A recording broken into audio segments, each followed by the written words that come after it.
Hello everyone and welcome to my YouTube channel. We're here doing a team preview for the last week of the PCL main season. First of all, I do want to apologize. I know this video is coming out a day late.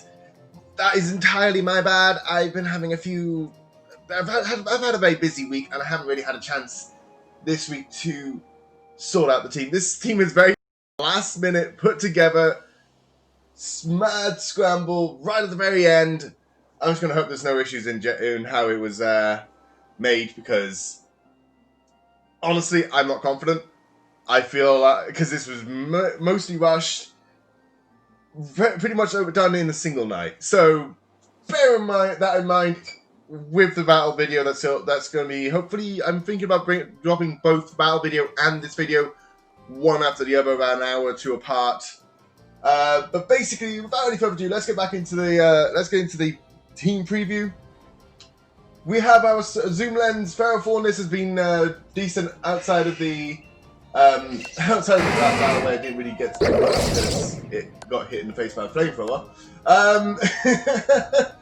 Not quite max attack. I cut a bit out of attack to put into my defenses, allowing it to more likely 1v1 Pokemon. We have got Bulldoze, Knockoff, Power Whip, and Iron Head.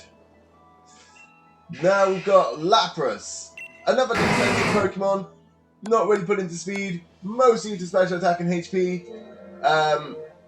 AV set with Freeze Dry, Surf, Psychic, and Thunder. Dragapult here, Draco Meteor, Thunderbolt, Shadow Ball, and U-Turn. Now this is actually a clear body choice scarf. I didn't really want it to be able to get weakened or anything if something was to survive the attack. So I kind of wanted to be able to maximize on its capabilities. And basically it's a Draco Meteor, Thunderbolt, Shadow Ball, U-Turn.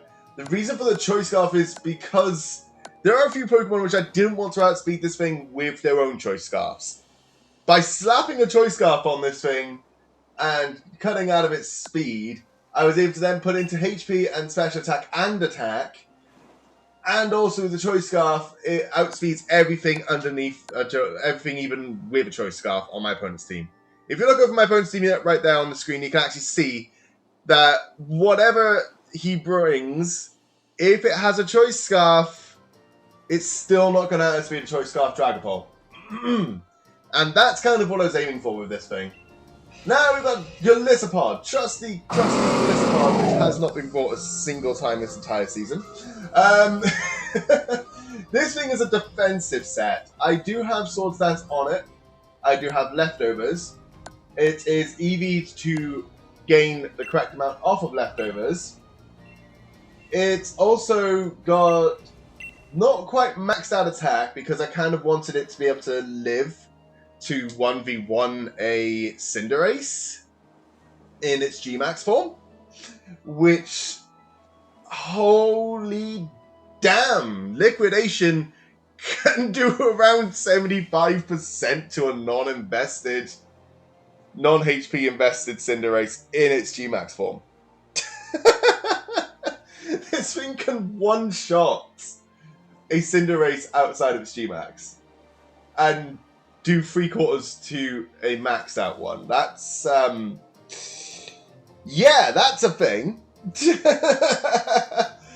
But yeah, so basically typical Golisopod, Big Giant Liquidation, Passion. Good on the other hand, less typical. Defog, Mach Punch, Thunder Punch, High Horsepower. I did not bring Drain Punch this week. That was a choice made by myself. I felt like I wanted the coverage more than anything. High Horsepower, Thunder Punch, Mach Punch pretty much covers most of my opponent's team. Defog, I don't expect there to be any hazards, but I was being prepared. I noticed on my opponent's team they do have Wheezing, which can set up Toxic Spikes. That could be problematic.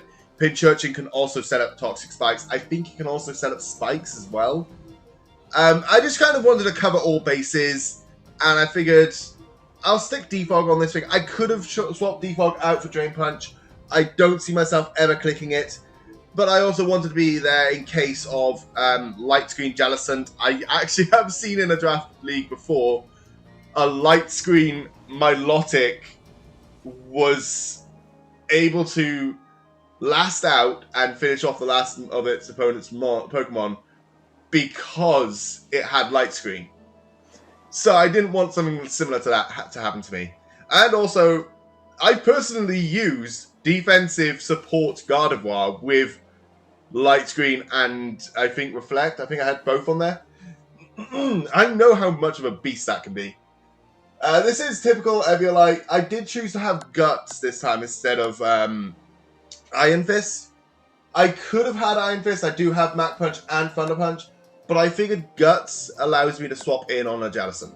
Jellicent can go for Willow, burn me, I don't care. Pinchurchin could set up Toxic Spikes. Weezing could set up Toxic Spikes. As long as there's one layer, I can swap in, not care. So all of that just led me to believe, well, why should I have Iron Fist when I could make more use out of Guts? Snorlax, max attack, lots of HP, lots of defense. What am I looking to do here? Well, this time I've actually EV'd this thing correctly. I've been making mistakes the last two or 3 weeks with my HP stat, where I haven't EV'd it to have exactly a third, so it gained exactly a third. It was losing HP from the berry because I didn't EV it correctly. That one was on me. I'm new to using Belly Drum Gluttony Pokemon. So I will hold up my hands and say, yes, I made a mistake.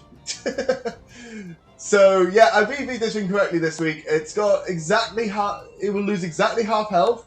It will gain back exactly 1/3 health. 1/3 and half health will both equal, so the half health will pocket after a single Belly Drum, because it is an even HP stat. And it's an even HP stat divisible by 3 for the berry to gain an exact amount back. Other than that, typical Belly Drum set, Thunder Punch, Body Slam, Earthquake covers most of my opponent's Pokemon. The only thing that isn't covered on this Snorlax is a Dracovish. I feel like an Earthquake at +6 will probably do the job. I'm not concerned on that side. As long as I can get a Belly Drum off, I feel like I can smooth sail through this. But other than that, I've been EV to take the physical hits from things like Cinderace and Dracovish.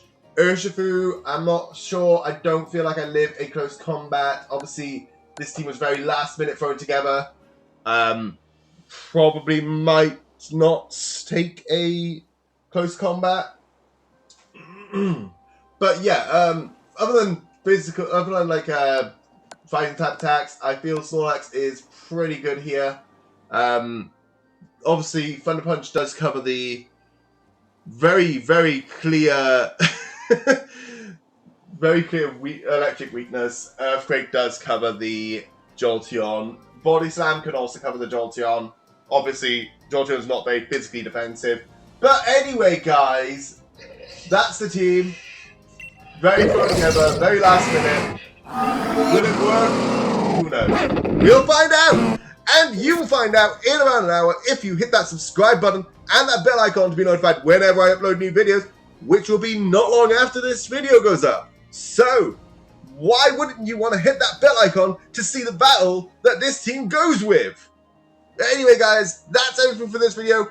Like, subscribe, bell icon. What more can I say? Oh yeah, take care and be kind.